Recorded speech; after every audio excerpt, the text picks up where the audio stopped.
আমি ভুলে যাইনি পৃথিবীটা গোল, চিরদিন কাহারও সমান নাহি যায়। হ্যাঁ, ঠিকই শুনেছেন। রাজ্যের মুখ্যমন্ত্রী শুভেন্দু অধিকারী শনিবার ফলতার সভা থেকে কি বলেছেন?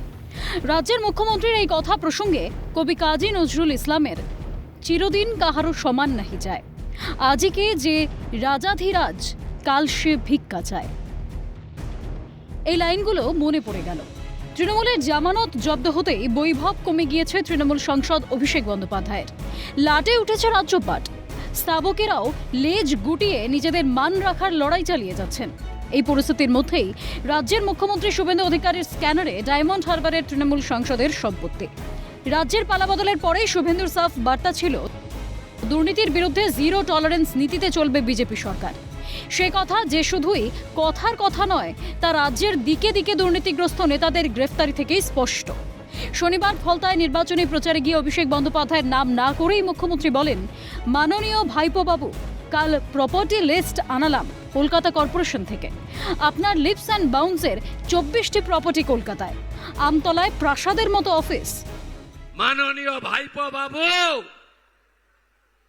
কালকে প্রপার্টির লিস্ট আনালাম কলকাতা কর্পোরেশন থেকে। আপনার লিপস অ্যান্ড বাউন্স 24টা প্রপার্টি কলকাতায়, আমতলায় প্রাসাদের মতো অফিস। কতজন ঘর ছাড়া আছে দেখান না আমাকে। কি করেছেন আপনারা আমরা জানি না।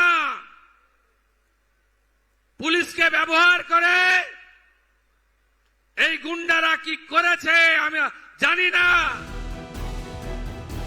দুর্নীতি মামলায় বারবার আলোচনায় উঠে এসেছে লিপস অ্যান্ড বাউন্স নামক সংস্থাটি। ইডির অভিযোগ, ওই সংস্থার মাধ্যমে দুর্নীতির কোটি কোটি টাকা লেনদেন হয়েছে কিংবা সাদা করা হয়েছে। সে কারণে ওই সংস্থার অফিসে তল্লাশি অভিযান চালায় কেন্দ্রীয় তদন্তকারীরা। যদিও বারবার দুর্নীতির অভিযোগ নস্যাৎ করেছেন তৃণমূলের সর্বভারতীয় সাধারণ সম্পাদক অভিষেক বন্দ্যোপাধ্যায়। কয়েকবার ইডির তলবে হাজিরাও দিয়েছেন তিনি। দুর্নীতির তদন্ত প্রশাসন থেকে কেন্দ্রীয় তদন্তকারীরা করবেন। তবে অভিষেক বন্দ্যোপাধ্যায় প্রাসাদ উপমবাড়ি শান্তিনিকেতন তাবুর তাবুর শিল্পপতিদেরও যে হার মানায় তা বলার অপেক্ষা রাখে না।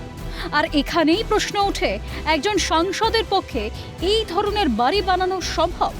তবে বৈভব, দম্ভ, বিলাসিতা যে সময়ের ন্যায় হারিয়ে যায় তা তৃণমূল সেনাপতির হাল দেখলেই স্পষ্ট। মুখ্যমন্ত্রীর এই হুঁশিয়ারি অ্যাকশনে রূপান্তরিত হয় কিনা। ক্যালকাটা নিউজ।